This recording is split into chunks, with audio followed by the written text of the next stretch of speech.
我是个在都市长大的客家小孩，为了找回记忆中的客家味道，于是我背起我的背包，立志要走遍每一个客家庄。这不只是一段假期的旅行，而是一种客家精神的在学习，一种要体验我们客家人最真实的风俗民情。台中东市真是个不同的客家庄，由于客家移民垦殖当地的时间以及当时的环境因素，让当地还保留着一些不因时间演进而消失的客庄传统，像是越来越少人讲的大埔腔，独一无二的石母信仰，逐渐被喜饼取代的客家新娘米糕，善用山产环境而制作的腌渍物给，以及有着一个具体而为城邦设计的大毛埔社区，这些都是在其他客家庄罕见或是难以见到的。今天我来到东市，要来体验不一样的客家庄。早已耳闻台中东市有个客家食物给，在别的地方找不到，听说十分美味。究竟什么是给？今天我非找到不可。经过路上的阿爸之店，我找到了张大姐，她是一位当地的做给专家。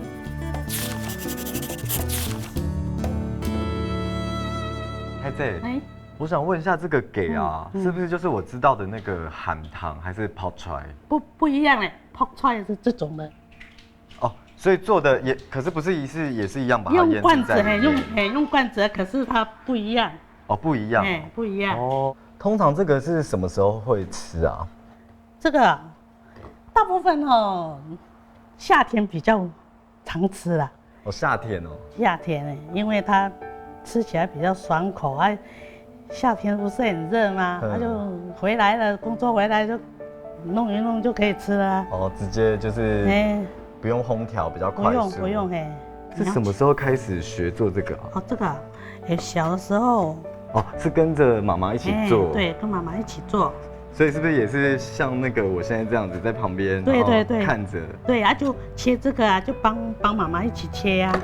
张大姐说，给是东市当地人几乎每户的客家妈妈都会做的家常菜，方便好吃，很受当地客家人的喜爱。什么时候会腌比较多的这个？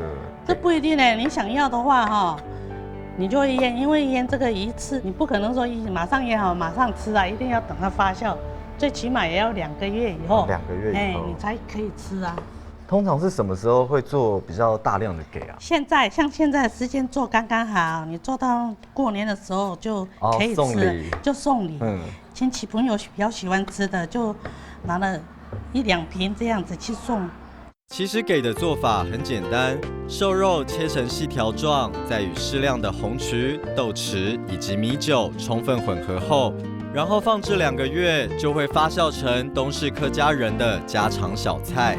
我跟太姐一起合力完成的给，现在成品是这样。其实这个成品现在的颜色看起来就很漂亮了，很漂亮，而且那个红橘啊、要有红橘，豆骨都在里面，这样子对搭配，要搭配的好。所以它2个月后的样子也是跟这样一样。2个月后它发酵了以后，它这个肉会浮一点起来，这边都是青的。这边有成品吗？有。这个就是成品哦，这个就是成品。这个是成品，这个挖出来就可以吃了。哦，这个是可以直接吃吗？可以的。那我可以吃看看。可以啊。我比较好奇，这个是要怎么样拿出来？哦，来用这一支。这是钩子吗？对，要用钩子把它勾起来。现在的人是用这个以前的人是用竹子，你知道吗？早期年代的时候是用竹子，然后这边截断的话会有一个钩，然后现在是用这个。现在比较文明的用去做这个啊。所以是要把它勾出来。对，要用这个钩，这样勾，然后这样勾。好。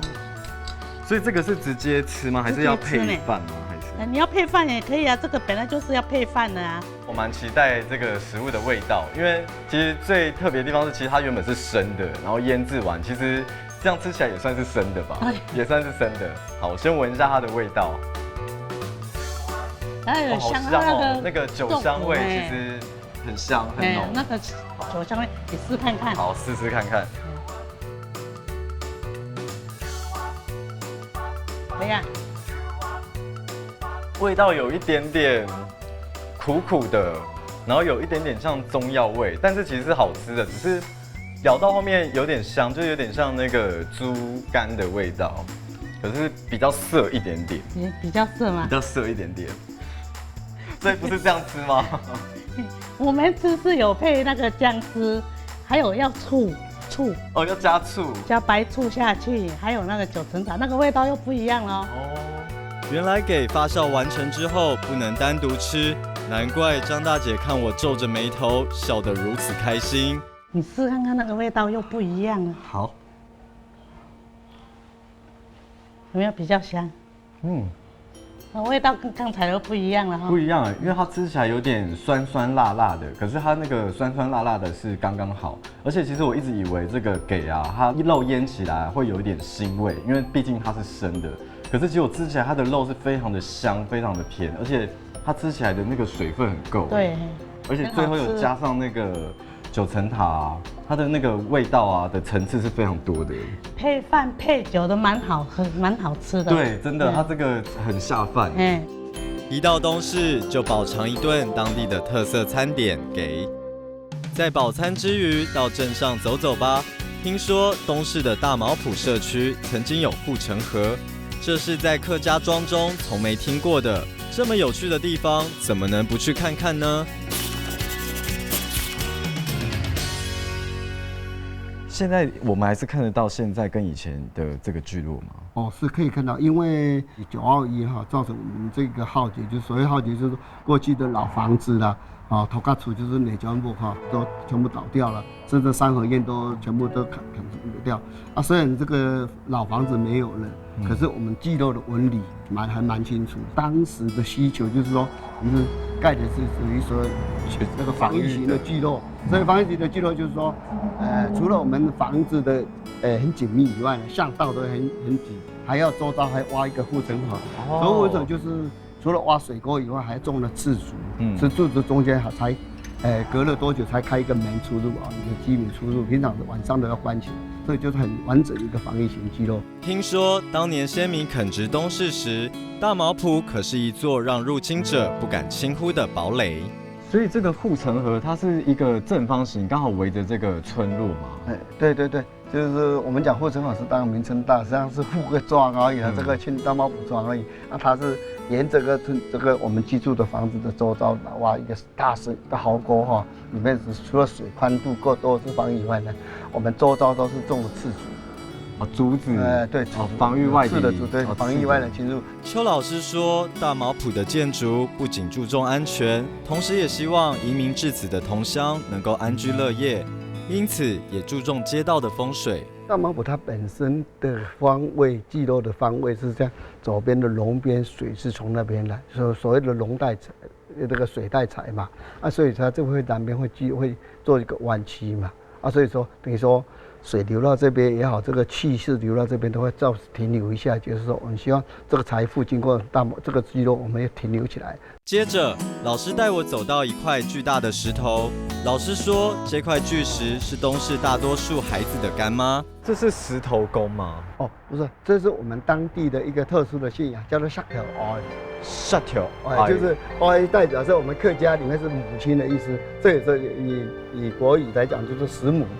石头之母。对，所以我们过去我们小孩子都有带他的那个护身符在身上，所以等于做他的义子的。我们希望呢，孩子的养大也长的过程呢，希望这个头脑就像石头一样硬的，头脑硬的健壮就好。你到可能结婚以后呢，就还给他说我已经长大了，感谢下头给我庇佑，都是我们这特殊的一个我们大毛埔的信仰。所以这个石头之母也就像是村庄的妈妈一样的庇佑着这里的村民。对。除了石母之外，伯公在大毛埔也是很重要的，尤其是开庄伯公。开庄伯公庙，开庄等于是这边是来这边开垦第一个建造的建筑嘛。对。所以它是有几年的历史。开庄我当然是从开庄它就开始，就是当时大毛埔开始要来这边开庄的时候，感恩这个土地，所以当然应该将近200年了。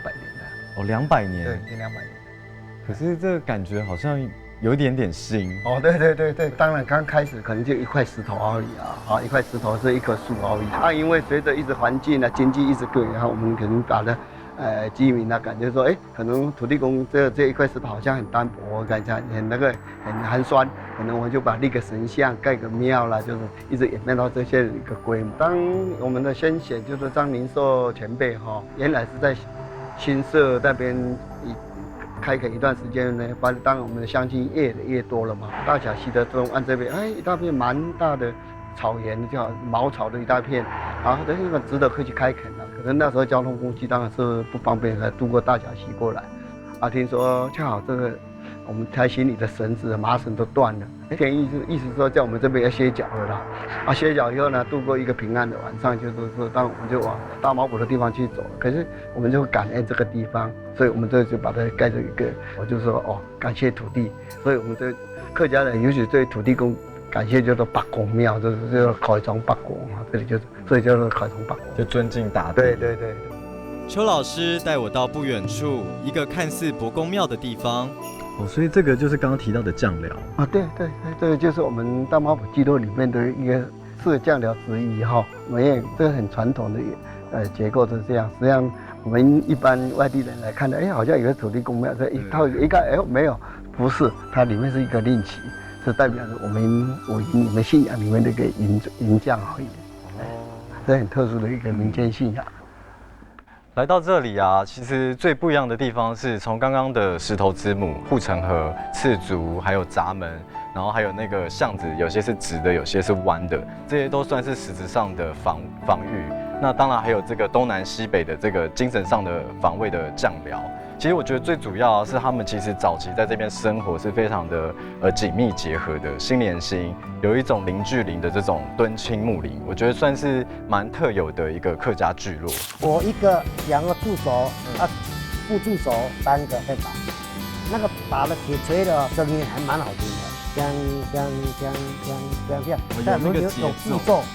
现在呢要开始打铁了，然后因为刚刚在绑这个，为了安全的问题，其实现在有一点兴奋，有一点紧张，因为第一次打铁。好，来开始。好，这边来，高点，对，高点，你先打高点。好，高点。对，好，这算双人打铁。来，大力点。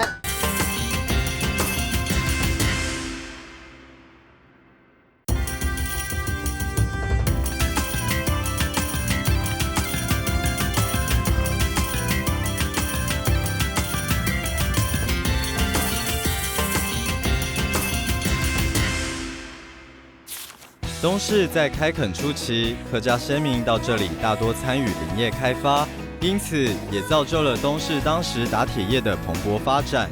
但是随着时代的演变，目前东市也仅存一家100年打铁铺。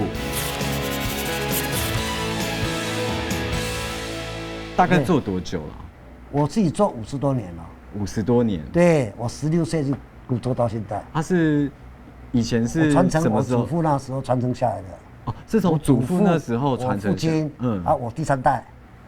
祖父那时候就是开在这个地方吗？对，对面。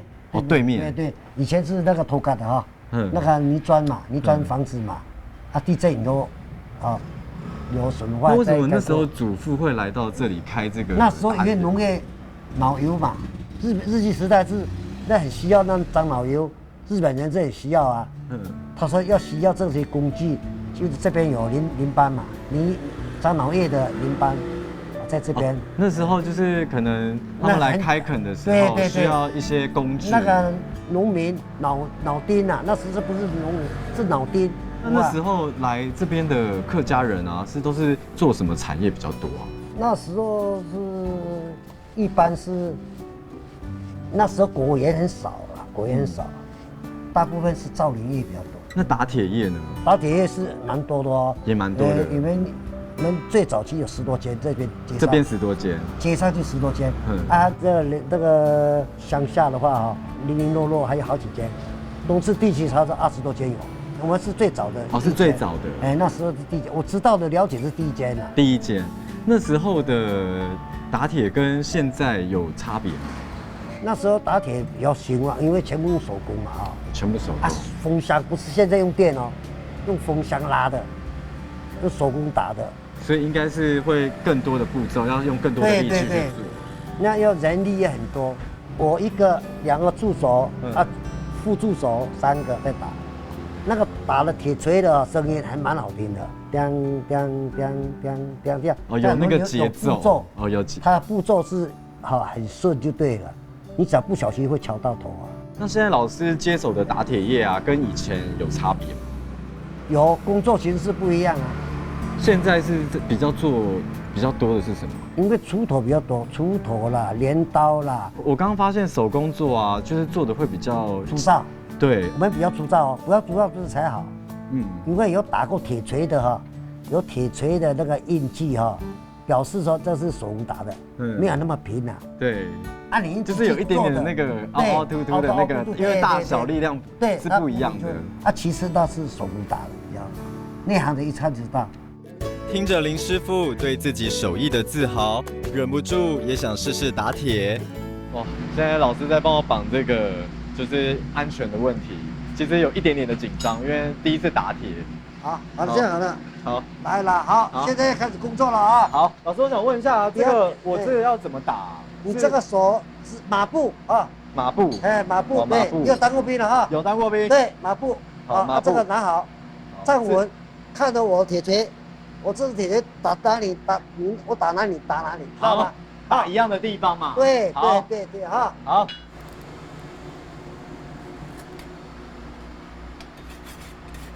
哇，好来开始。好，这边好来，高点，对，高点，你这样打高点。好，高点。对，好。这算双人打铁。来，大力点，打这边。你没有拿正，拿正。这个铁锤要看这边，口要打到这边，来，对。林师傅已经超过70岁，但是打起铁来依旧虎虎生风。那现在有想要传承给下一代？有想，不过这个要靠机缘看人家兴趣啦，要看人兴趣，要看我们的兴趣啊。刚刚听完老师的故事啊，就发现老师非常的坚持在这个打铁的行业，从祖父传承下来，依旧的继续的坚持。那虽然现在后继无人，但是我发现大哥的热情还是依旧没有熄灭。而且刚刚学到了一个道理，就是打铁趁热。那我们师傅呢，依旧还是趁热在打铁。看着林师傅老而弥坚的身手，衷心期望这家东市100年的老铁铺能够再传100年。东市真的很特别，很多事物都不是一般客家庄会有的，连信仰也是如此。在台湾，巧圣先师的信仰就是由东市所发展出来的。我走过很多客家庄，我第一次看过这个工匠始祖巧圣先师的这个鲁班的庙宇，是为什么会在这里建造这个庙？这个说起来就是跟我们东市的开发史有相当大的关系啦。在清朝乾隆的时候，是划归原住民的生活区域，我们汉人是不得进入的。在乾隆35年的时候，台湾道划归了98艘的战船要修补，归台湾负责所以说为了这个修补战船需要的木材呢，才越过藩界进入这个东市地区来伐木这个伐木的过程呢，原住民一直以为是我们汉人侵犯他们的生活区域就发生了一些摩擦甚至杀人的事情。这些工匠或者来这边生活的人呢，大家人心惶惶，非常的不安，所以需要一个信仰的中心，然后让心灵比较安定一点点。所以才会说回大陆祖籍恭请了巧圣先师的神位。结果这个巧圣先师来了以后呢，真的从此呢，这个就是大家就过得比较平安。像你们来到我们这庙里，你们可以发现我们巧圣先师庙跟其他的庙宇的装设有一些很大的不同有就像说目前这12生肖的雕像、规矩方言规矩们，这个所谓的入门拜师啊，我们就是要经过这个方圆的这个门啊，入门。我们通常啊，你没有入门拜师呢，叫做什么门外汉嘛。那你就是什么都不懂的门外汉。你有入门拜师了以后，就可以一窥堂奥。东市自开埠以来，各界工艺巧匠群集，因此巧圣先师庙香火鼎盛。大概有巧圣先师的庇护，所以民间也出现许多工艺达人。竹编老师刘清林便是其中之一。像做这个竹编手工艺的第一个步骤是要做什么？取材啊，取材就是说你竹片来了，像这个就是竹子嘛，这个是桂竹嘛，啊取了以后就是要加工，要劈开来啊。现在第一个是要把它劈开。对对对。我想确定一下，是最后劈的是我现在看到的这个这么细的这个竹子。最后就是这么细啊。从这个这么粗的，要到最后这么细的。对对对。是为什么一定要用桂竹啊？桂竹它，因为它的组织比较好，比较纤维比较适合做竹编的东西啊。它的软硬度应该也是刚刚好。对。它的强度有够了。我们现在要开始竹编呢。应该是我们这边说法应该是说做九妹了，不是做竹编啊。这边是叫做九妹，是大埔腔。我们在地的说法啦，在地说九妹。嘿，现在就先把它起一个，起头啦。起头。好。现在先把它做一个六角孔的东西，好。老师是随便把它没有随便的哦，嘿嘿，这个是有没有？它有交叉的地方，有没有？都要上下重叠。对对对，这个有没有交叉的地方？你要把竹片放进去，好。6根嘛？对，6根，好。把它就是前后扣起来，把它固定起来，扣起来，这样环环相扣了。看着刘大哥灵巧的双手，2、3下便做好客家人常用的简易竹篮，而我手忙脚乱的，却还是搞不定6根竹子。这样就完成了吗？这是起底而已。基底而已。啊，你如果要继续做的话，你要做一个篮子的话，就要继续再做了。好。还要再加竹再加竹片，对。这个竹片的东西以前都是在做什么？都是农具在用啊。农具，比如说米箩啦，还有本机啦，还有什么篮子啊，一些林林总总好多东西，可以装的东西啦，可以用的东西呀。都加器具。对对对。那客家跟闽南做出来的这个手工艺有不一样吗？有差一点的步骤有一点不一样，做法有时候会有，比如说米箩的话，它的收口，像这个的收口，闽南跟客家有一点差异，就是说，客家的都是用细条的竹片把它卷起来，卷成一个圈圈这样。按闽南的它的做法就比较简单。用2片竹片这样把它夹起来，这样收口。就是这个比较是，对，我看起来这是比较精细的。有没有曾经就是做到一半就觉得想要放弃，因为觉得没有把它做好，或是没有灵感做出更好的手工艺？你遇到瓶颈就是会去请教人家，请教一些前辈啦，怎么样？去问一下他的做法要怎样把它做出来，这样。我们以前就是玩一些童玩呐。原来这个就是竹青蛙，就是小时候老师的童玩。其实它看起来，我自己看起来有点像蝴蝶，可是它其实我觉得厉害的地方是它其实是对等的，然后是它的编法是有点像是那个8角打结的那个逻辑方式，所以这个是可以这个是要怎么玩？你如果要玩，就是把这边压着的嘛，它就会跳。一直跳，青蛙这样子，在青蛙跳这样。小时候这个会不会跟其他人在比赛？会啊，会。谁跳得远？对，跳得高，跳得远。跳得高，跳得远。老师，你的这个借我看一下。好，这是我完成的竹编手工艺作品，这样。好了，没有啦，其实，老师做的非常棒。然后你看我这自叹不如。你看我现在做的，就是还是一样没有把它就是扣好，因为其实它是有一定的难度。除了实用的碗盘容器外，刘老师也做了不少竹编皮包。他自豪地说，他做的皮包是竹子界的 LV。这些都是老师亲手做的作品吗？哎，对，这是我自己做的。我有看到，其实这个好漂亮哦。这个是用新的竹编艺法吗？也不是算新的，这是只是一个创作而已。因为我没有看过是用这种交叠的这种做法。你如果有想一些 idea， 你就会去创作一些东西出来。哇，这样做这个要多久啊？这个刚做的话，一个大概是做1-20天跑不掉吧？1-20天跑不掉。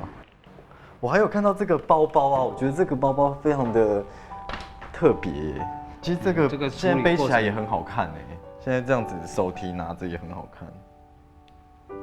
那是竹编的 LV 啦。对，竹编的 LV。那这个是什么？这个是一个水果篮。哦，水果篮。人家初一15有没有拜拜啦？放水果。其实这个篮子啊，让我想到小时候的长辈有跟我分享过，其实他们小时候啊，就是因为没有冰箱，所以会做这个竹篮的这种篮子，然后就把它在那个梁柱上就吊在那个梁柱的中间，然后他会取名一个很有意思的名字，叫做气死猫，就是因为以前猫都会偷吃食物，然后去咬这个食物，然后因为放在那个梁柱的中间，所以就吃不到这个食物，所以猫就很气，所以叫做气死猫。其实我小时候听到这个故事的时候，我觉得超可爱的。其实它气死猫，它的意思就是说，它这边做起来就是比较空，像有个洞，上面就是做蜜的，东西放在里面，猫只能闻到味道，吃不到东西，拿不到东西，所以是要把更密的，就是密到那个完全没有办法去抓里面的食物。对。不论是竹界的 LV， 还是气死猫的小竹篮，刘师傅用他纯熟的手艺，为寻常的竹子开启了另一扇雅俗共赏的门。哇，其实我发现啊，做这个的步骤好多哦，就是刚刚烫了3次，然后又要蒸2个小时，对，然后现在要把它搅拌均匀，然后这个搅拌啊，就是不只是把它那个水分要把它沥干，然后也要让那个饭啊跟红糖的味道都在一起。对，完全的融合进去。这个是放在整盆的上面的，风俗上就是要让小两口吃这个圆圆一小团。今天要入新房的时候，要拿到新房吃的，要让小两口呢，可以圆圆满满、甜甜蜜蜜这样。哦，这是客家以前习俗，哎，好浪漫哦。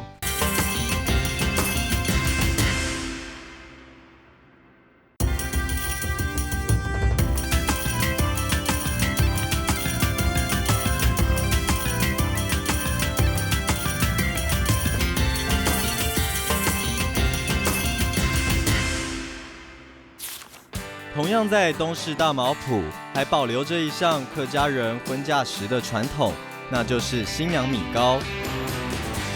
我找到了多年来始终坚持保存这项美丽客家文化的张归颖老师。今天他正好在制作被许多客家人忘记的客家新娘米糕。这个油好香哦，是麻油吗？不是，是花生油。哦，用花生油，是为什么要用花生油？花生油因为比较普遍，麻油又太热也不适合。哦，所以就是做客家米糕是要用这个花生油，会比较好吃。我们一向就是用花生油，都用花生油。那接下来是热锅完之后是要怎么做？下一个步骤呢，我们就要把蒸熟的糯米呢放到这个里面来。放到这里面来。通常这个糯米啊是要用长糯米吗？哦，这个不能用长糯米。哦，不能用长糯米。长糯米呢，只能用在那个当阿米锅。这个一定要用这个圆的。为什么一定要用台湾的米？因为它的软度、Q 度才够。长糯米，台湾的农民一般来讲很少用。用圆糯米它会，所以现在加的这个是这个是我们本省产制的红糖。红糖宝山红糖，红糖是要着色跟那个香味。有现在闻就有一点香味。它现在加的这个是什么？是澳沙的砂糖。2号的砂糖。所以要加红糖跟砂糖。砂糖是甜度，红糖是香度跟色泽。哇，原来客家米糕加的这个调味料是用红糖跟砂糖。这个饭呢是要先蒸过，要烫3次，烫3次大概接近已经半熟了。那为什么要先烫3次？因为光是蒸的话，这个外皮呢，要先用烫的话呢，先让它的外皮软一下。先让饭软下来。这外面的皮。蒸的话呢，就是要扎扎实实的，让所有的米，它的里面米心啊，也要一起的熟。蒸要蒸多久？大概要2小时左右。要蒸2个小时。蒸2个小时，它的那个米的那个 Q 度才会刚刚好。对，才会表现出来。有感觉到它的那个粘稠度了。而且它那个红糖跟砂糖的味道啊，现在跟着饭啊，这个香气一起飘散出来，对啊，很香哇，其实我发现啊，做这个的步骤好多，就是刚刚烫了3次，然后又要蒸2个小时，对，然后现在要把它搅拌均匀，然后这个搅拌啊，就是不只是把它那个水分要把它沥干，然后也要让那个饭啊跟红糖的味道都在一起。对，完全的融合进去。所以这个步骤其实是蛮复杂的，蛮繁琐的。对，不是一般人想象的，就是说煮好了把糖加进去和一和就好。这个不是这么简单。常常工作上的需要呢，就要很多点心。点心。点心，我们这个是其中的点心之一。所以我们常常会做这个。通常都是什么时候来吃这个点心？这个是很高级的点心，大部分倒是要割稻的时候才有。割稻的时候割稻的时候，才有做这个像庆米糕啦，麻糬啦，汤圆啦，糯米类的，一定要割稻，因为割稻的比较耗劳力。我觉得这个制作过程让我觉得最不一样的地方是啊。它除了在搅拌，以前做的都是要把它全部搅拌好就好。可是其实它这个搅拌过程是搅拌，要一直去搅拌它，不要那么多的水分，它吃起来才会比较 Q 比较好。然后而且啊，它现在那个糖啊，全部都在融合在里面，然后那个香味是一直往上飘，很香张老师说，新娘米糕应该是要全家人老少少一起做，送给新娘当嫁妆，也代表全家人对新娘的祝福。炒了半小时，米糕炒好了。这时，师母拿出一个小碗来，盛了1小碗米糕。现在这个是什么？这个是放在整盆的上面的。风俗上就是要让小两口吃这个圆圆一小团。今天要入新房的时候，要拿到新房吃的。这是一个习俗吗？对，要让小两口呢。可以圆圆满满、甜甜蜜蜜这样。这是客家以前习俗，好浪漫哦。请问一下，这个步骤是叫什么？叫收眼，收眼，就是什么？要把这个婚姻中其他的不好的状态，要把它抚平。这个步骤是要把不好的都把它抚平这样子。哇。好有含义的一个习俗不然那个凹凸不平的时候，总是问题很多嘛，所以夫妻也一样，然后还要拿这个，也要让他家里的人呢，就看到这个圆圆满满的。原来从食物中啊，都有蕴含很多的习俗啊、道理啊在里面，文化的意涵都在这边。对啊，我觉得很有含义耶。那现在的人，你吃的这个米糕，就是你就会感觉到说，我们这一对新人以后应该要过什么样的生活。然后现在放这个葡萄干啊，这也会有什么含义在里面吗？葡萄干就是后来才因为了要增加它的表面的一个，我们看起来会比较热闹，比较漂亮。哦，也结婚也可以上它的很热闹。对对对，也是现在一个多元化的。所以最后是要放上芝麻。好，芝麻是可以吃的，可以增加我们的香味，口感会比较好。这个就是我们尽量让这个仪式呢，就是给它热闹一点，口味多一点大家喜气多一点。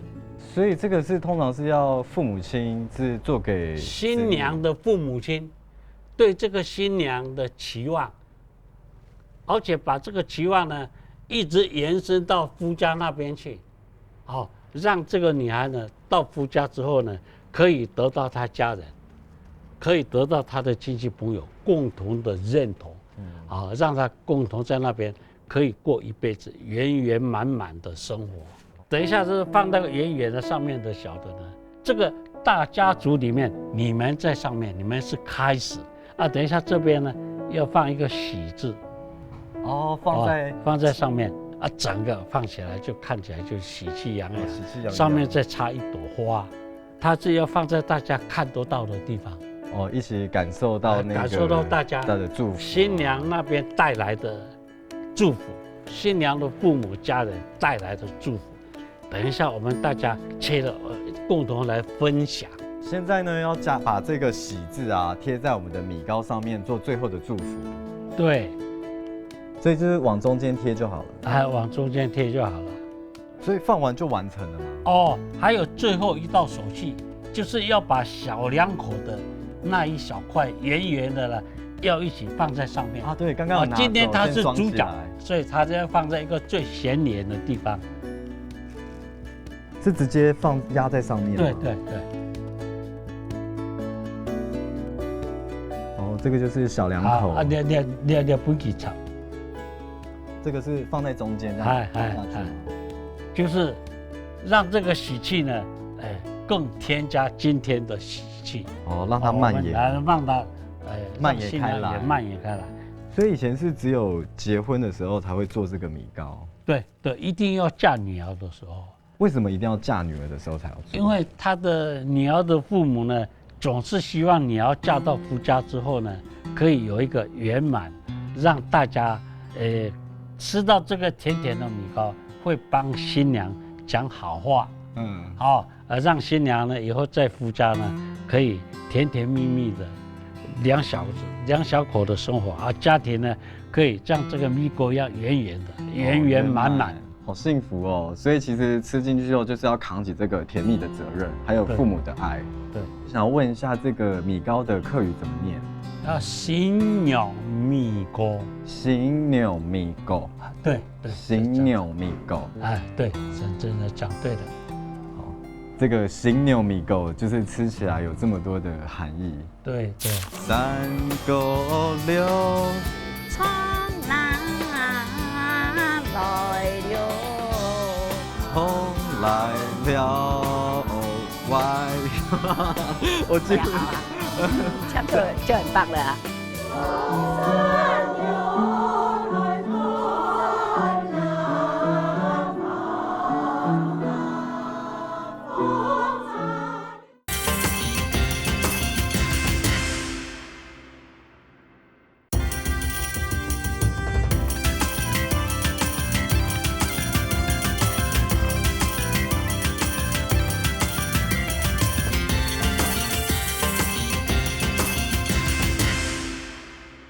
东势真是一个不一样的客家庄，无论是那群住在山城守着客家传统文化的老师，还是想把客家文化继续传承发扬的工艺与料理，这些都在表现出东势这个客庄不一样的魅力。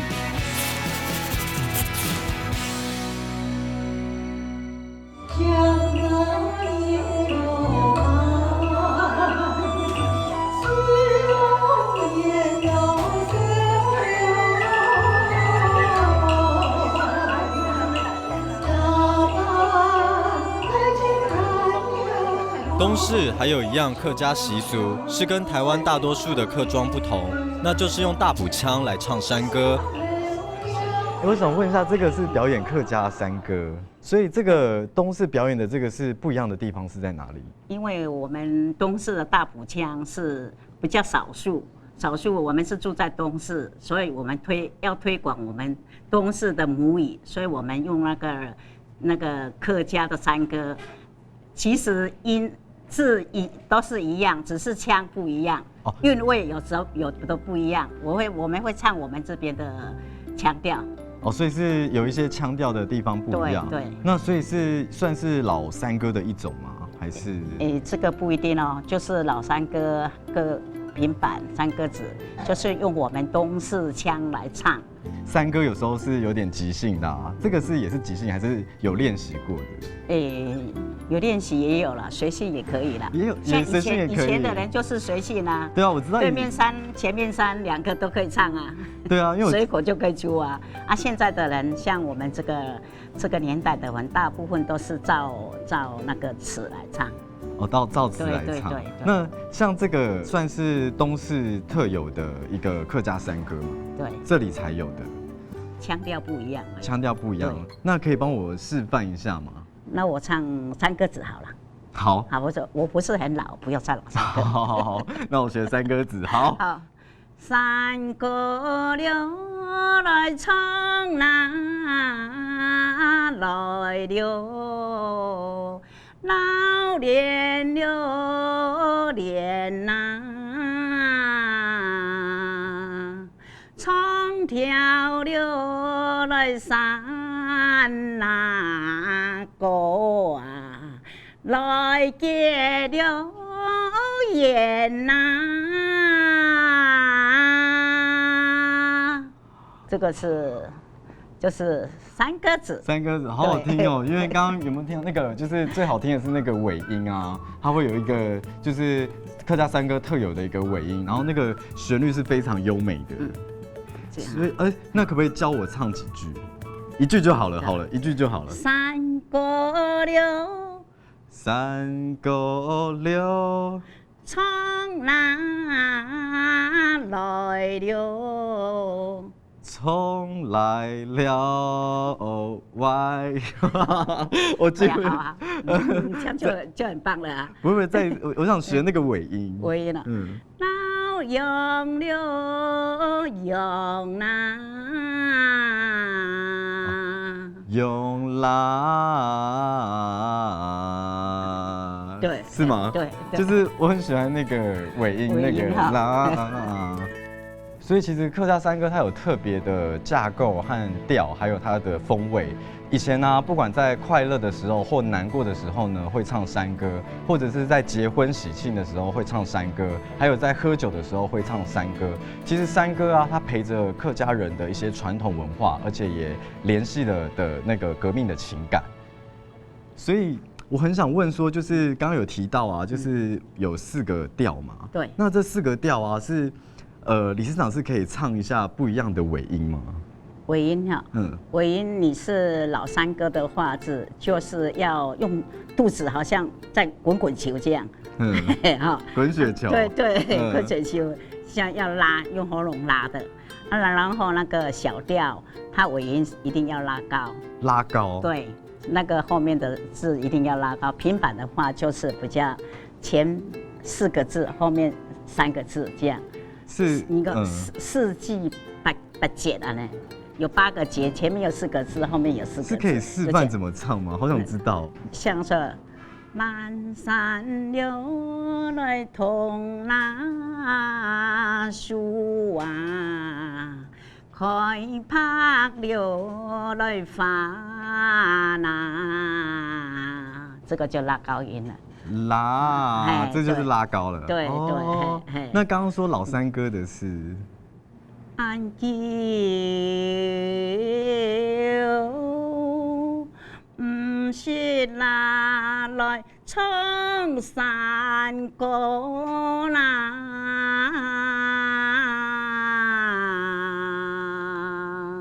有点往那个压下去啊。对，就是在滚水球这样。其实听到那个客家山歌的这个尾音啊，我真的觉得是非常的好听。那其实刚刚有提到，就是说其实客家山歌它以前是在乡野之间才会比较常听得到。那其实现在慢慢的因为时间的演变啊，到现在我有看到他们变成是唱合唱团的方式去唱这个客家山歌，其实有点让我觉得耳目一新，而且其实就是因为这样子的变化啊，其实我觉得客家山歌也算是变成一个歌唱的表演艺术，其实也会成为不一样的客家文化，对大众化，对，也会成为一个蛮不一样的客家的文化的资产这样。对。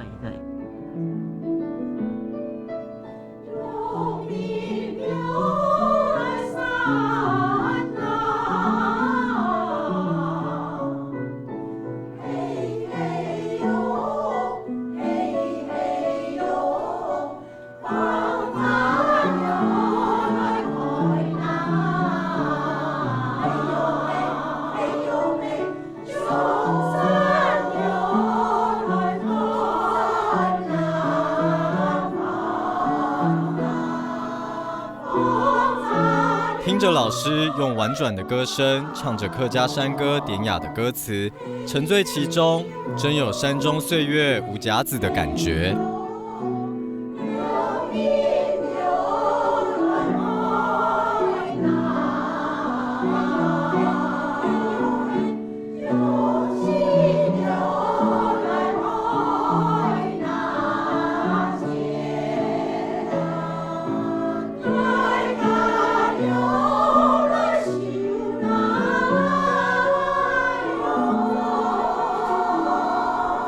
每一次走进客家庄，都能感受到不一样的启发。我看见他们面对生活的态度，不管是竹编老师还是打铁师傅，他们依旧坚持在传统产业和技艺上。